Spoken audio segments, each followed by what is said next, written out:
Stand by. Stand by. Stand by. Thanks so much, Jensen. Hey, everybody, I'm Kelly Hydebreeder, and it is Valentine's Day weekend, and I am here at the Canaley Treehouse Village. What a great place to be, and I'm at the hub, and this is how you get out of the hub. Watch this. Woo!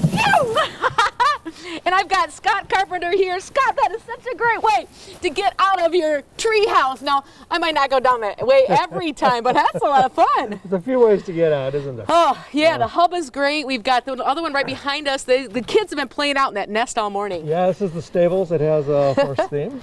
Yeah, ours is a bicycle theme because mountain biking is the thing right here, right? Yeah, so this is Oak Openings Preserve. We have miles of mountain bike trails and horse trails. Love it. Among other things. And so this morning, our forecast looking beautiful. Look at this. I don't even have a hat on today.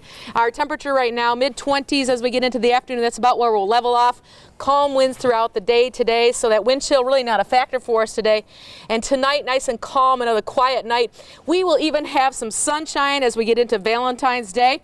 As you take a look at that 4-day forecast, and as you get into Monday and Tuesday, we do have a chance for some snow moving in on our President's Day. So it looks like we have a snow fight on our hands for the week ahead. But right now, Scott, we have some breakfast to make, right? We have breakfast on hand.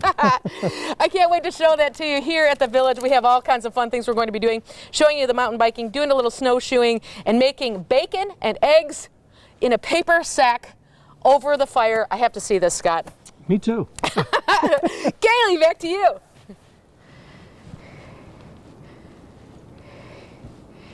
Good. Did you record? Yeah.